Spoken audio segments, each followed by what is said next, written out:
Olá, gente querida do coração verde e amarelo, mais um jornal Foco do Brasil, compromisso com a verdade. Sou Cleiton Basso e pergunto mais uma vez de qual lugar maravilhoso do nosso Brasil ou no mundo você assiste o jornal Foco do Brasil. Conte pra gente, deixe a sua participação, o seu comentário, a sua opinião, participe do chat ao vivo, veja se o sino de notificações está ativado, para receber nossas atualizações diárias, é muito importante. E vamos agora às notícias desta edição.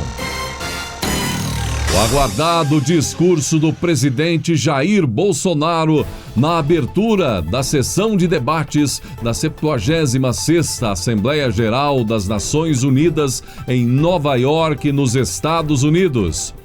Como sabemos, cabe ao presidente do Brasil, fazer o discurso de abertura do evento, não é? Seguido, então, do presidente dos Estados Unidos. A tradição vem desde os primórdios das Nações Unidas, quando o diplomata Oswaldo Aranha, então chefe da delegação brasileira, presidiu a Assembleia Geral em 1947. O presidente Bolsonaro iniciou o discurso dizendo que foi ali mostrar um Brasil diferente do publicado em jornais e televisões no Brasil e mundo afora.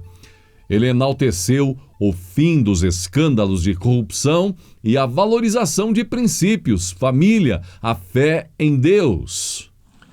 Venho aqui mostrar o Brasil diferente daquilo publicado em jornais ou visto em televisões. O Brasil mudou e muito depois que assumimos o governo em janeiro de 2019.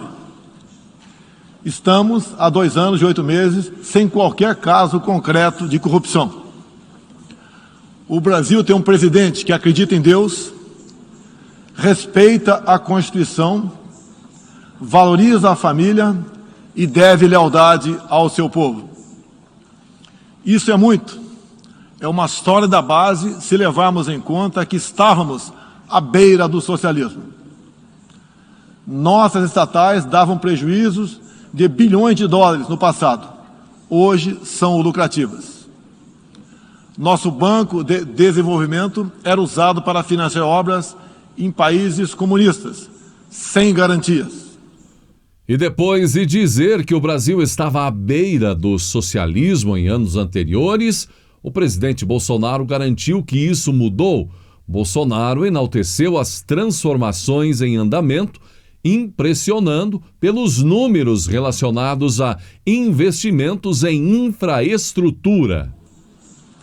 O Brasil possui o maior programa de parceria de investimentos com a iniciativa privada de sua história.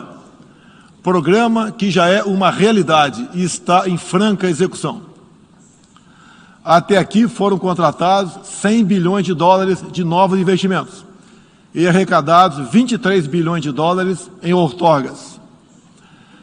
Na área de infraestrutura, leiloamos para a iniciativa privada 34 aeroportos e 29 terminais portuários. Já são mais de 6 bilhões de dólares em contratos privados para novas ferrovias. Como reflexo, menor consumo de combustíveis fósseis e redução do custo do Brasil, em especial no barateamento de produção de alimentos. Temos tudo o que o investidor procura: um grande mercado consumidor, excelentes serviços, tradição de respeito a contratos e confiança no nosso governo. O presidente Bolsonaro também fez um enaltecimento especial à agricultura brasileira, destacando a produção sustentável e o fornecimento de alimento para o mundo, utilizando apenas 8% do território nacional. E ainda ele reforçou o compromisso do Brasil com a preservação ambiental. Nossa moderna e sustentável agricultura de baixo carbono alimenta mais de 1 bilhão de pessoas no mundo e utiliza apenas 8% do território nacional. Nenhum país do mundo possui uma legislação ambiental tão completa quanto a nossa. Nosso Código Florestal deve servir de exemplo para outros países. O Brasil é um país com dimensões continentais, com grandes desafios ambientais. São 8,5 milhões de quilômetros quadrados, dos quais 66%, 2/3, são vegetação nativa, a mesma desde o seu descobrimento em 1500. Somente no bioma amazônico, 84% da floresta está intacta, abrigando a maior biodiversidade do planeta. Antecipamos de 2060 para 2050 o objetivo de alcançar a neutralidade climática. Os recursos humanos e financeiros destinados ao fortalecimento dos órgãos ambientais foram dobrados, com vistas a zerar o desmatamento ilegal. Na Amazônia, tivemos uma redução de 32% do desmatamento no mês de agosto, quando comparado a agosto do ano anterior. Esperamos que os países industrializados cumpram efetivamente seus compromissos com o financiamento de clima em volumes relevantes. O presidente Bolsonaro ainda falou sobre a pandemia, onde lamentou as mortes ocorridas no Brasil e no mundo e lembrou de suas preocupações sobre os reflexos da pandemia. A pandemia pegou a todos de surpresa em 2020. Lamentamos todas as mortes ocorridas no Brasil e no mundo. Sempre defendi combater o vírus e o desemprego de forma simultânea e com a mesma responsabilidade. As medidas de isolamento e lockdown deixaram um legado de inflação, em especial nos gêneros alimentícios no mundo todo.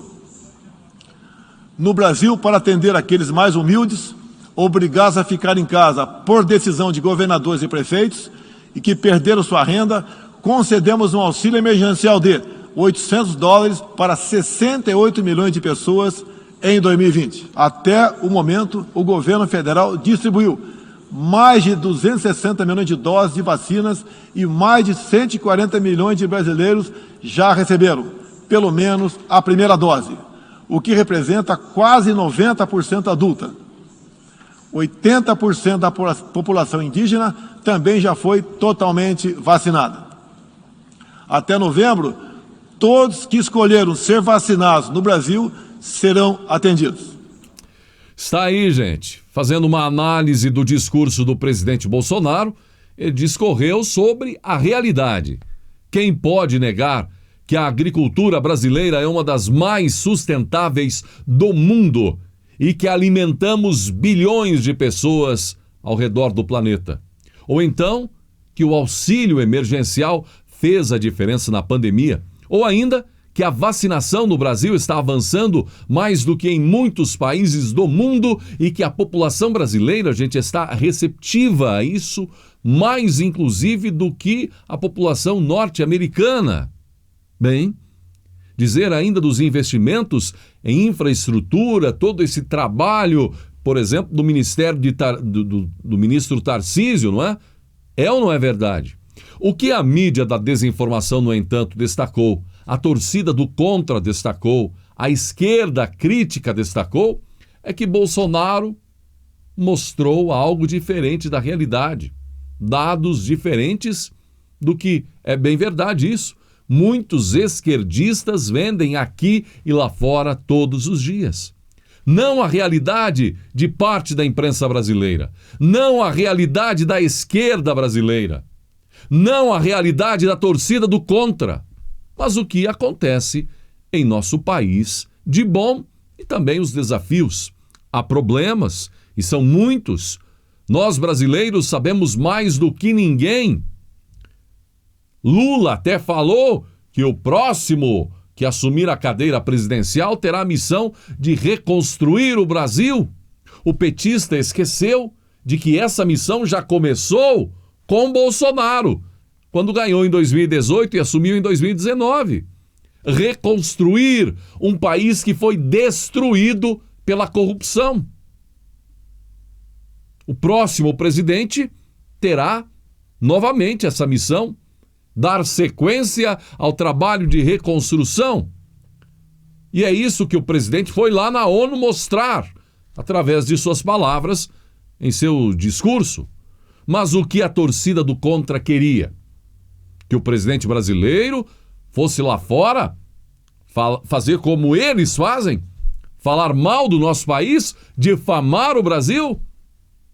De toda forma, aqui no Brasil, todo mundo sabe que Bolsonaro sempre foi Bolsonaro em todos os momentos.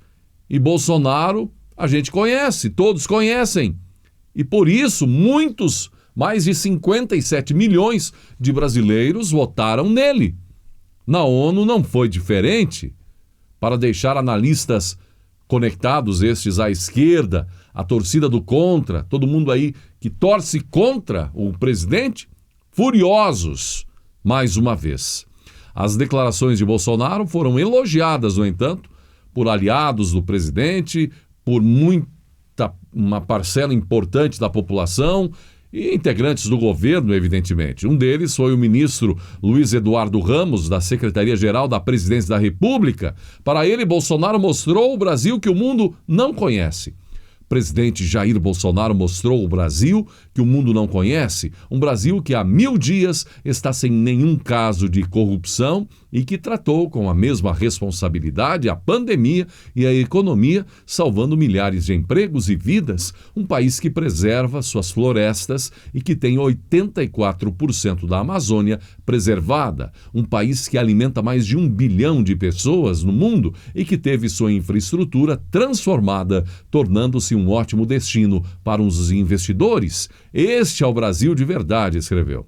A deputada federal Carla Zambelli considerou as declarações do presidente como fantásticas.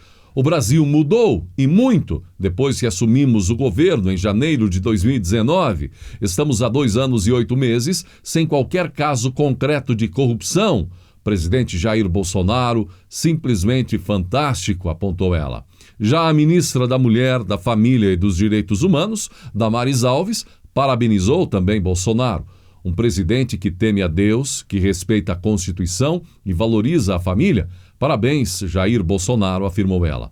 Outro que comentou o discurso foi o deputado paranaense Ricardo Barros, líder do governo na Câmara.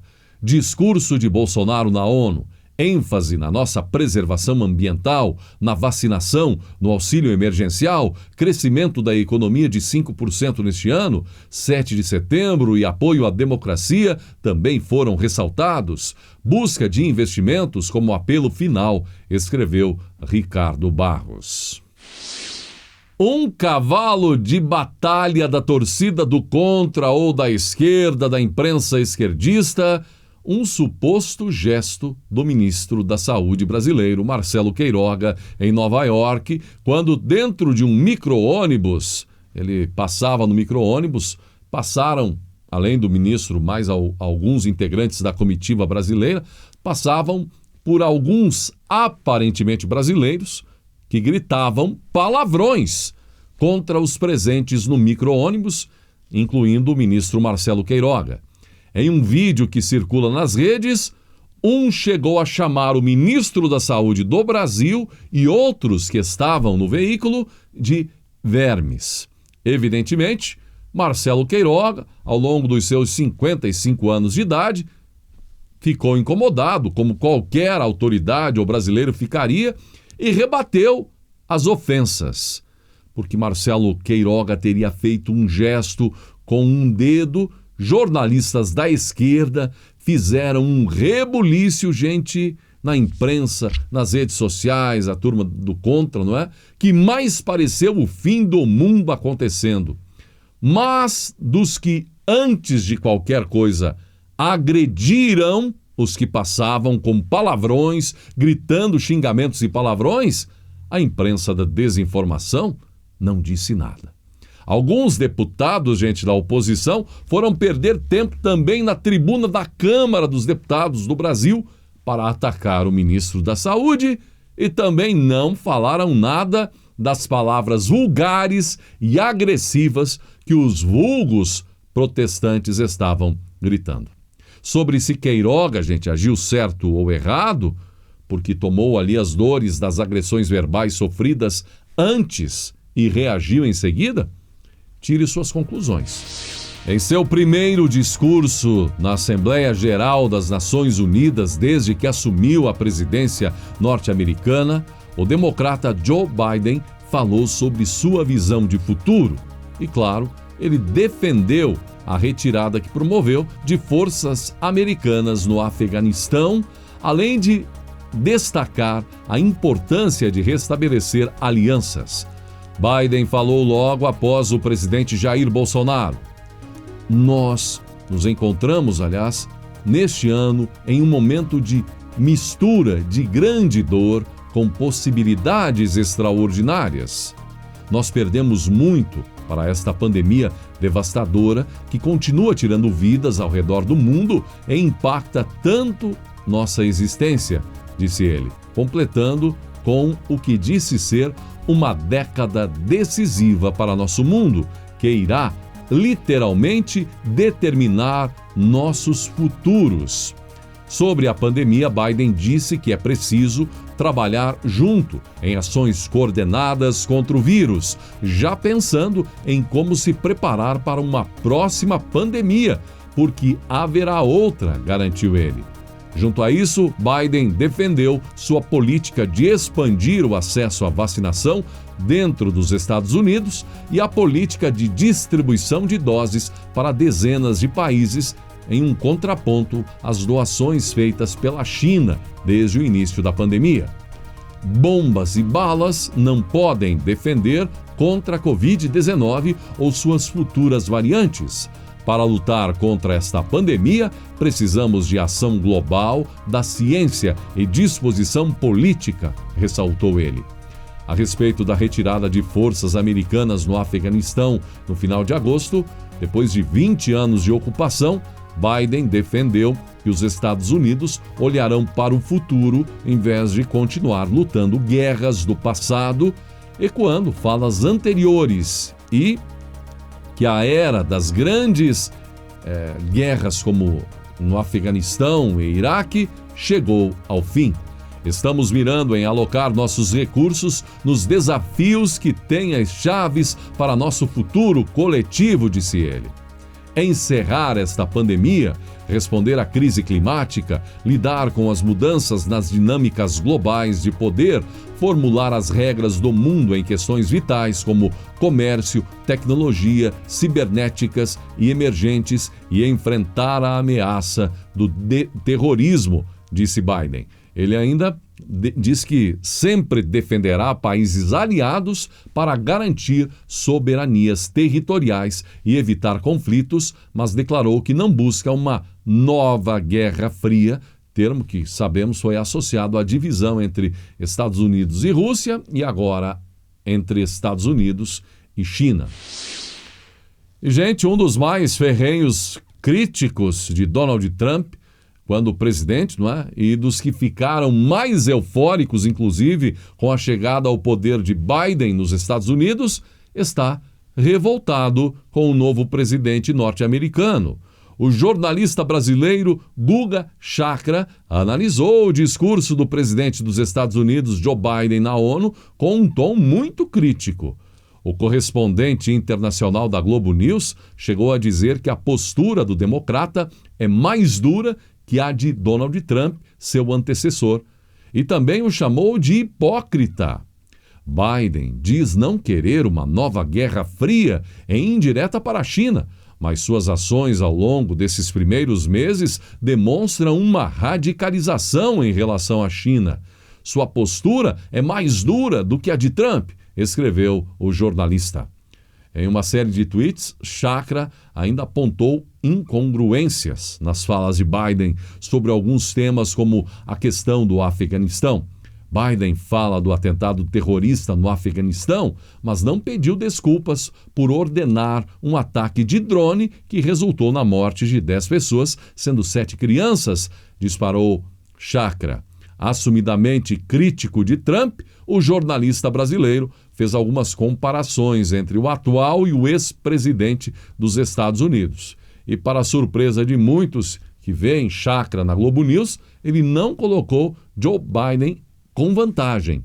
Biden fala em direitos humanos, mas iniciou a deportação de forma cruel de 14 mil haitianos. A medida lembra as de seu antecessor, Trump, e demonstra a hipocrisia do atual presidente americano, declarou Guga. E aqui no Brasil, a CPI da Covid-19 parece que perdeu as forças, gente, de tal forma que a apresentação do relatório final foi até adiada. Na verdade, é visível que a opinião pública não está mais muito atenta ao trabalho da comissão. O relatório final foi adiado, deverá ficar para o início de outubro, quando certamente vai dar muito o que falar e chamar a atenção. Embora ofuscada, a CPI teve um dia que deu polêmica, gente. Nesta terça-feira, a CPI ouviu o ministro da CGU, Wagner Rosário, onde foi questionado sobre suposta omissão em negociações suspeitas por integrantes do Ministério da Saúde. Ele negou que tenha cometido prevaricação. Um dos destaques da CPI foi um intenso bate-boca no início dos trabalhos, quando o senador Marcos Rogério disse que a CPI causa vergonha. Mas os momentos de tensão foram além disso. Um áudio vazou, onde se ouviu o presidente da CPI da Covid-19, Omar Aziz, xingando o ministro da Controladoria Geral da União, Wagner Rosário. Chamou de petulante para caralho. Foi o que disse o presidente da CPI. E o áudio vazou e, evidentemente, mais polêmica. E acompanhe mais alguns momentos do presidente Jair Bolsonaro nesta terça-feira nos Estados Unidos.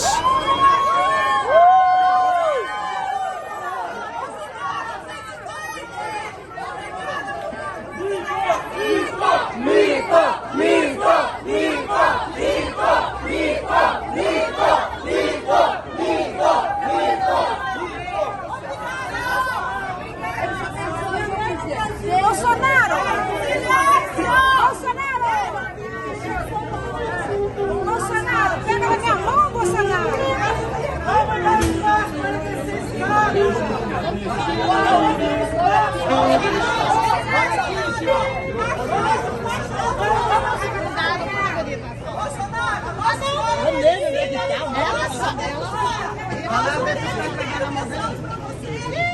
Vai salvar o nosso Brasil!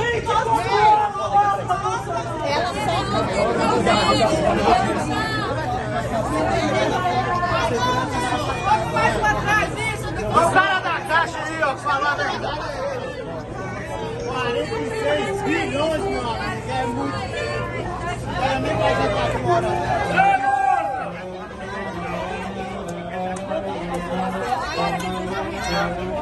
Bolsonaro!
E em mais um compromisso em Nova York, o presidente Jair Bolsonaro fez uma visita ao Memorial de 11 de setembro, que faz homenagem às vítimas do atentado que derrubou as torres do World Trade Center.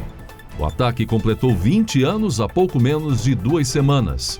O presidente fez a visita acompanhado da primeira-dama, Michele Bolsonaro, do general Luiz Eduardo Ramos, ministro da Secretaria-Geral da Presidência da República e de Seguranças.